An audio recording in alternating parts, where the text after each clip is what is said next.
Saudara pendengar di masjid Anda berada, saat ini kita akan berbicara tentang berita di mana Ahok ancam balik DPR terkait kasus korupsi Pertamina. Di mana dapat diketahui bahwa kasus korupsi Pertamina yang mana adanya BBM oplosan membuat Pertasop terancam bangkrut. Hal itu menjadi dampak sehingga Ahok sebagai mantan dirut komisaris berbicara terkait kasus-kasus yang pernah dia melihat di dalam tubuh Pertamina sendiri dalam hal BUMN yang ia pernah tegur, dan disampaikan data-data itu ketika Kejaksaan Agung Jakarta memeriksa, di mana para oknum-oknum yang sudah dapat diketahui bahwa terancam bikin oplosan Pertamina, adanya BBM yang berlangsung di Pertasop. Sebelum kita akan membahas lebih lanjut dan akan menonton secara langsung di mana video yang Ahok marah-marah dan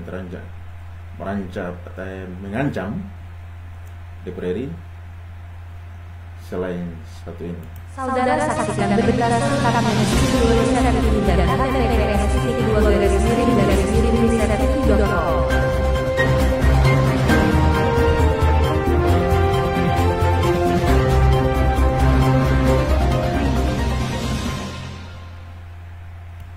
Ahok ngapain selain ngebacot, omong-omong, marah-marah, maki-maki bapak-bapak? Lihat apa video yang tadi sekian mendengar kasih secara langsung, di mana Ahok berbicara terkait dengan bukti-bukti data yang pernah memimpin sebagai komisaris Pertamina. Untuk itu kita akan menonton dan simak video di mana Ahok versus DPR secara lengkap. Ini lakukannya, ada nggak dia bawa data ke aparat penegak hukum? Nggak ada kan? Ngapain dipanggil? Saya tantang balik, DPR panggil saya datang, saya masih datang. Asal sidang terbuka. Sampai hari ini gak ada yang berani panggil gua DPR. Kenapa? Takut ya lu orang, gua bilangnya. Takut lu orang semua. Takut gua ngomong tau. Nggak ada berani panggil gua. Kita ngapain ngasih panggung orang yang sudah pensiun, gak berbuat apa-apa, lalu sekarang setelah Kejaksaan Agung melakukan penegakan hukum, dia mau jadi pahlawan kesiangan. Ya, ini kan pahlawan kesiangan.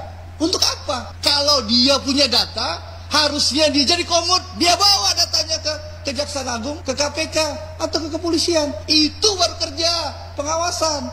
Saya tulis surat temuan semua pada Menteri BUMN kok. Saya masih simpan, itu suratnya bisa diperiksa.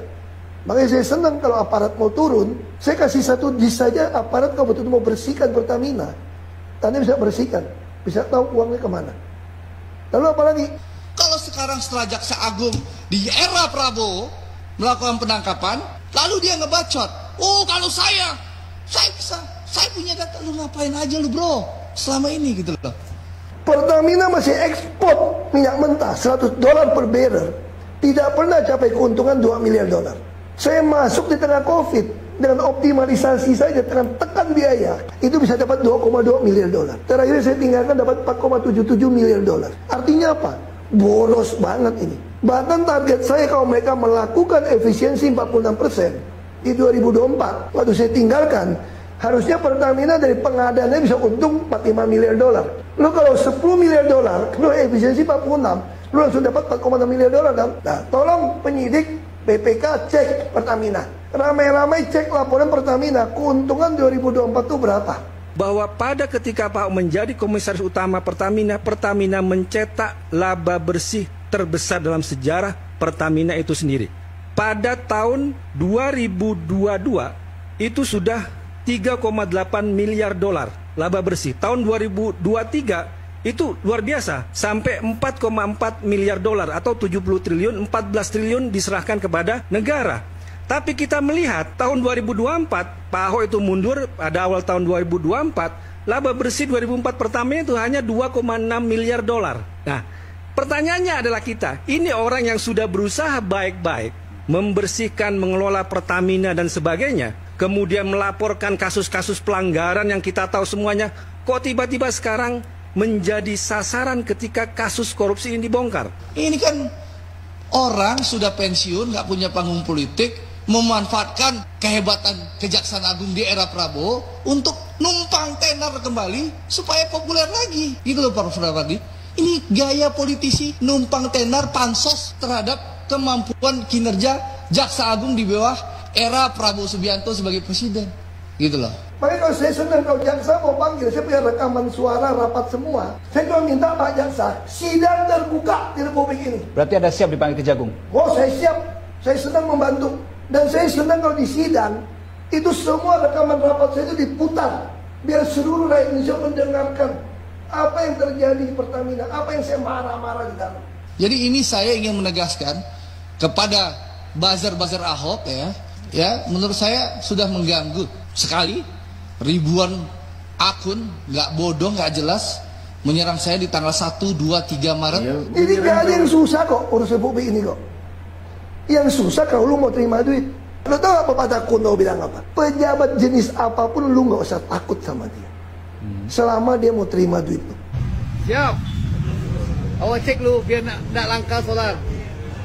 Ya. Jelaskan. Saudara pendengar Malaysia Anda berada, baru saja Anda menyaksikan politisi arogan Andre yang mana tadi banyak bicara dan banyak omong kosong itu. Lihat di sebelah kamu, di sebelah video itu Andre yang turun dari mobil hitam itu. Dia banyak bicara dan omong kosong dan penipu. Lihat selanjutnya apa yang dia laksanakan dan kerjasama dengan orang yang sudah tersangka dan membuat hal tidak baik di dalam tubuh Pertamina sendiri. Oke, kita lanjut.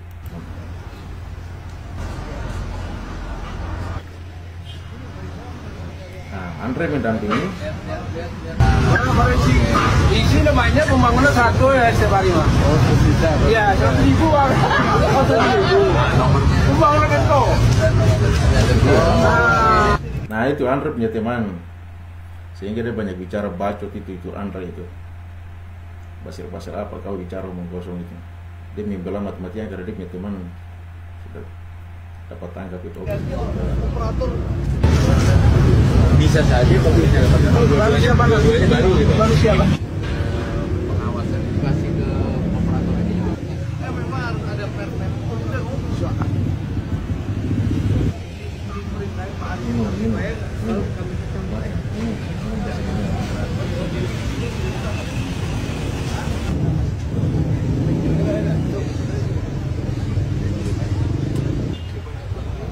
Ada si Andre botak. Nah, nggak jalan.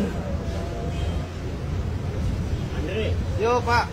Ini kan sesuai dengan aspirasi masyarakat Sumatera Barat dalam beberapa minggu ini kepada kami bahwa terjadi kelangkaan solar kembali di Sumatera Barat.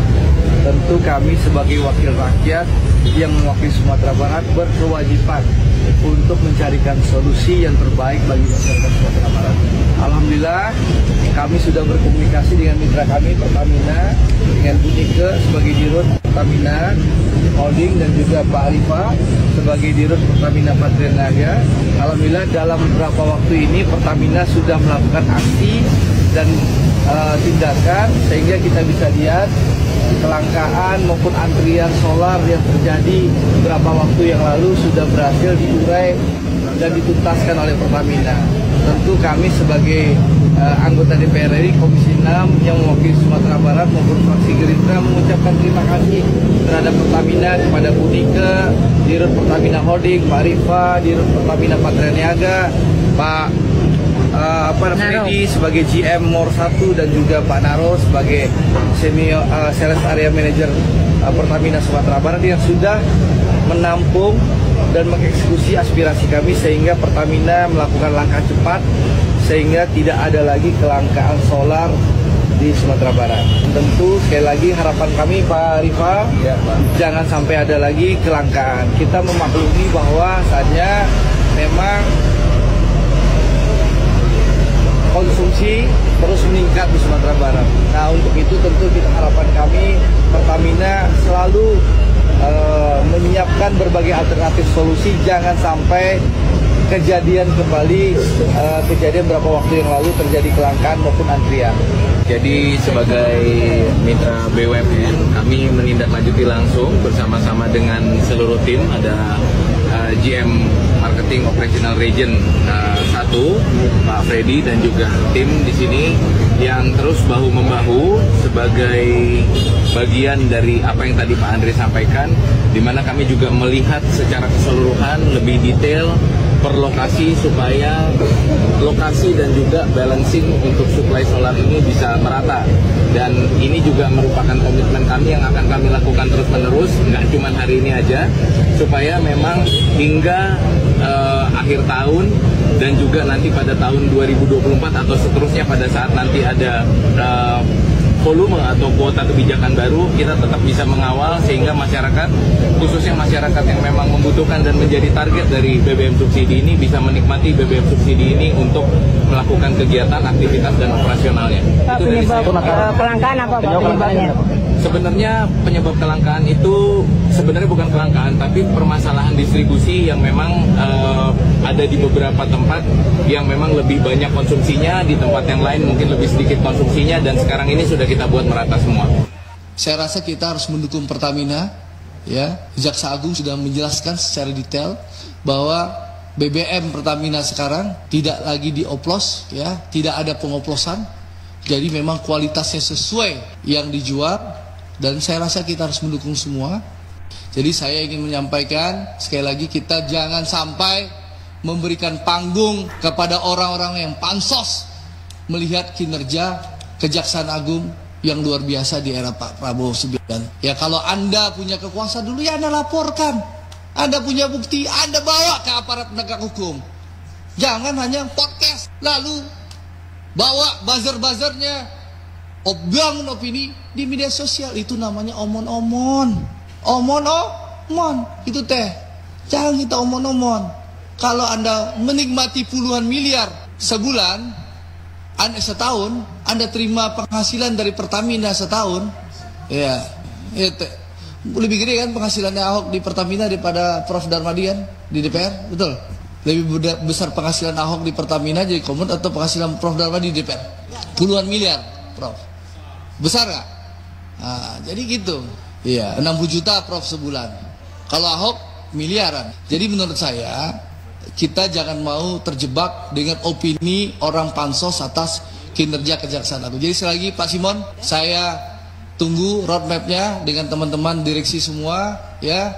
Mari bekerja keras. Sekali lagi, mari kita bersama-sama benahi Pertamina, dan mudah-mudahan saya berharap di era Pak Simon betul-betul kita bisa wujudkan swasembada energi, supaya juga kita jangan sampai, ya, termakan opini yang tidak sehat, cara-cara yang tidak benar, ya, dalam berpolitik. Kalau Anda sudah lewat eranya, ya sudahlah, pensiun baik-baik, ya. Kalau Anda punya data, Anda serahkan ke aparat penegak hukum. Ahok ngapain selain ngebacot, omon-omon, marah-marah, maki-maki? Iya, saudara pendengar dengan sejak Anda berada, ada beberapa poin yang saya perlu menyampaikan terkait dengan dimana kalau kita melihat video yang baru saja kita nonton dan simak bersama-sama terkait Andre, Komisi DPR Komisi 6 yang berbicara dan membidangi sumber daya mineral energi atau SDA. Baru saja kita melihat bahwa dia banyak ngotot. Ternyata dia memang kerjasama dengan orang yang kita sudah tahu dan nonton bahwa membuat kasus, saya lihat di sini, kasus korupsi Pertamina yang mana ya sudah heboh di media. Adanya BBM oplosan yang membuat Pertasop terancam bangkrut. Jadi ternyata si Andre ini dia ngotot karena memang mitra yang kerjasama dengan mereka. Tetapi sayangnya begini, poin yang paling penting adalah Anda sebagai Komisi 6 dari DPR RI yang membidangi sumber daya mineral energi tentunya harus mempunyai data, sehingga jangan melawan atau versus orang yang benar untuk berbicara terkait dengan kasus-kasus yang mana sudah dipublikasikan, sudah diperiksa oleh Jaksa Agung Jakarta. Kalau kita melihat dari sisi psikologi komunikasi, si Andre ini dia berbicara seakan dia adalah korban atau pelaku dari Pertamina sendiri. Dia mungkin salah satu dari struktur organisasi Pertamina, sehingga dia ngotot di situ. Dia tidak mau ada opini-opini atau ada yang melawan, mengancam dengan bukti-bukti data yang sebagaimana tadi Ahok menyampaikan bahwa dia akan menyampaikan bukti-bukti yang dia punya pada waktu beliau menjabat sebagai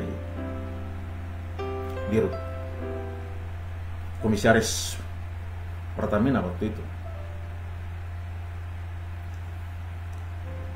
Kenapa kalau saya melihat, kenapa baru dia baru ungkapkan itu ketika sudah dipublikasi, sudah pemeriksaan ada temuan terkait minyak yang oplosan Pertasop.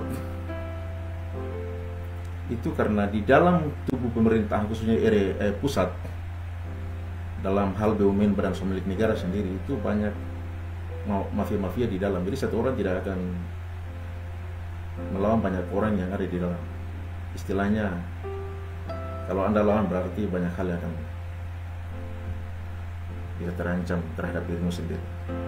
Mungkin mereka mencari kesalahan-kesalahan sedikit-sedikit untuk bisa jadi dikeluarkan dari perusahaan dengan berbagai alasan, bisa jadi cari kesalahan-kesalahan sedikit dan digiring dalam kasus korupsi dan lain-lain, sehingga dia diamkan itu dan kemudian terheboh dan dia mulai mengungkitkan dan itu.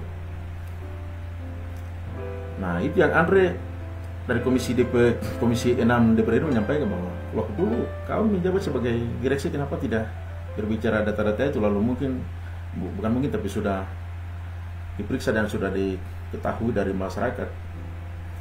Jaksa Agung sudah periksa, baru Anda mulai bicara di podcast segala macam.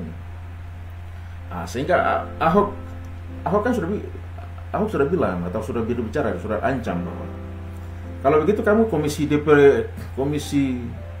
DPR undang saya dan kita akan bicara dan saya akan menunjukkan data itu. Tetapi Andre balas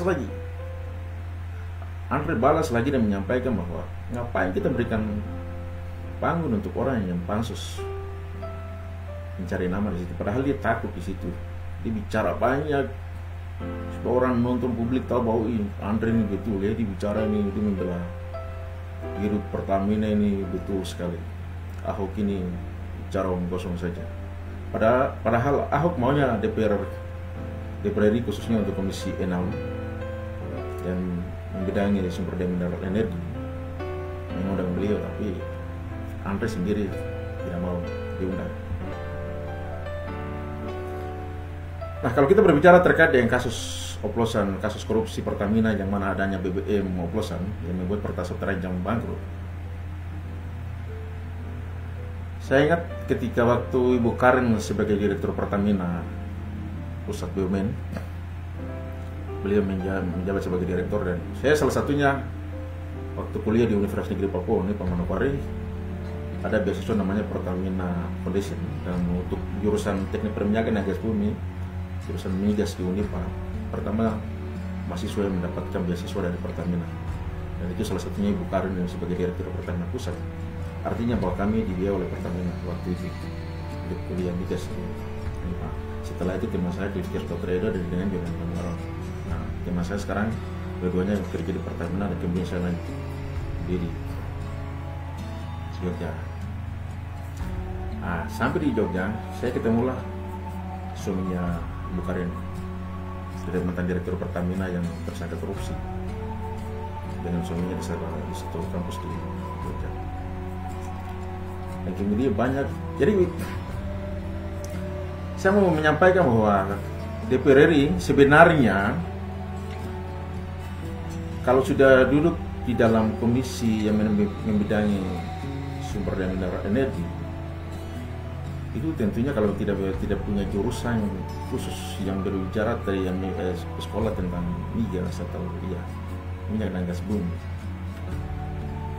itu perlu koordinasi atau bertanya kepada orang-orang yang sekolah bagian situ, mungkin yang ada di dalam tubuh dari Pertamina itu sendiri. Bagaimana sih cara menghitung minyaknya, bagaimana sih cara menghitung gasnya. Kemudian kalau ekspor minyak ke luar negeri, baik dari Arab Saudi dan Meksiko, itu kalau di kapal tanker itu cara hitungnya bagaimana? Karena biasanya orang produksi khususnya yang ada di dalam di bagian kapal tanker yang ekspor ke luar negeri itu pintar juga. Karena di dalam migas, kalau kita mau ekspor minyak ke luar negeri, baik Arab Saudi dan Meksiko, tentunya kita belajar tentang perhitungan konversi internasional. Jadi tadinya kalau kita hitung menjadi Indonesia, kita rubah ke Inggris, konversi internasional. Nah, sehingga kapal tanker bagian kiri kanan dalam istilah bahasa Inggris starboard bagian kiri ya, starboard dan forward bagian kiri kanan, di mana tangki-tangki minyak mentah atau minyak yang ada di tangki minyak yang ada di kapal tanker itu perlu diketahui volumenya berapa liter atau barel, dan ketika kita isi minyaknya di situ dan ekspor keluar. Dan dalam produksi itu kita harus tahu perhitungannya berapa. Kita konversi ke internasional, kemudian hasilnya kita harus konversi ke rupiah, dan kita tahu di situ jangan sampai terjadi defisit. Kalau kita bicara dalam konteks keuangan, di mana karena ini kan masuknya ke APBN kita di Indonesia, lalu semi-bank negara lain. Sehingga DPR RI ini perlu bidang khususnya yang membidangi sumber daya mineral energi ini, khususnya untuk Komisi 6 DPR RI, Andre dengan kawan-kawannya. Andre harus banyak belajar dan bertanya kepada orang-orang yang ada dalam tubuh Pertamina itu sendiri cara perhitungannya. Karena migas ini, kalau kita bicara migas, tentunya kita bicara tentang fisika, kimia. Kita bicara tentang peta, tapi di dalam, kalau sudah bicara dalam produksi seperti Pertamina ini, kita bicara terkait dengan minyak dan gas. Nah, hasil yang mana diketahui bahwa hasil kasus korupsi Pertamina yang oplosan membuat Pertasop terancam dan bangkrut itu seharusnya mereka ini, khususnya yang si Andre ini, jangan banyak bicara menggunakan logika yang melompat jauh dari perkara kebenaran terkait dengan cara perhitungan yang baik yang mana tadi Ahok sampaikan bahwa ketika waktu menjabat seperti ini pimpinan di Pertamina, Ahok punya data itu. Tapi sayangnya ketika mungkin ini saya menggunakan data mungkin karena dugaan beliau menyampaikan dan marah-marah pada waktu itu dalam tubuh Pertamina sendiri ada yang bermain-bermain. Tapi tidak mungkin satu orang itu akan berani melawan, apalagi dia di bagian bawah ya. Atasannya mungkin juga sudah kerja sama perintah dari atasan BUMN, sehingga mereka itu jangan membuat seperti itu. Maksud saya bisa membuat hal yang tidak baik itu, dan dia tidak akan berani bongkar itu. Nah, nanti setelah sudah tersangka jelas, Jaksa Agung sudah periksa baru mulai bicarakan. Iya. Jadi kita akan melihat di mana awal mula kasus yang membuat sehingga Ahok mulai berbicara. Saya akan tampilkan singkat dari judul yang terbaru. Ya, saudara dapat diketahui bahwa di mana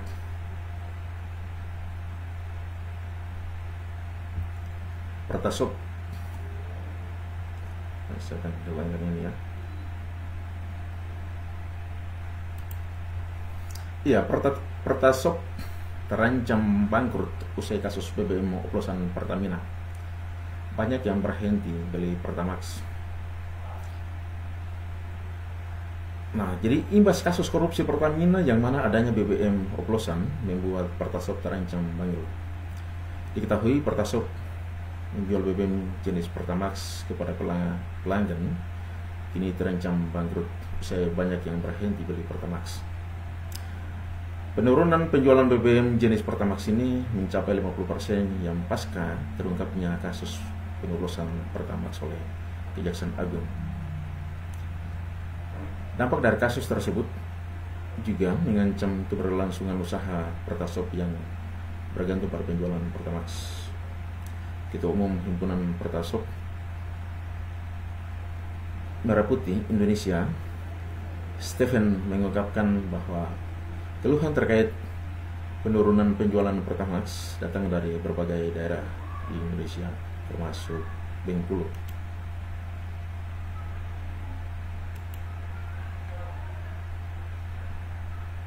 Bapak-bapak, apa yang dilakukan? Ada nggak dia bawa? Iya. Jadi ini jadi pembelajaran, kalau menurut saya menjadi pembelajaran bagi saya. Sehingga kalau kita dipercayakan untuk menduduki satu jabatan, kemudian kita kerja betul-betul kita memahami fungsi dan tugas kita, sehingga kita bicara menggunakan data. Kita berbicara menggunakan biodata. Karena kita mengkritik sebuah perusahaan, tentunya kita punya data dari perusahaan dan kita harus tahu tentang bagaimana cara perhitungan dari perusahaan itu sendiri, baik dari tambang dan migas. Karena metode perhitungan yang digunakan oleh pihak perusahaan itu tidak sama seperti yang perhitungan pada umumnya. Sehingga perlu belajar di situ. Kalau kita mau bicara mengkritik orang itu, ya harus tahu perhitungannya, jangan asal bunyi. Nanti sama dengan tongkol sama penyiar.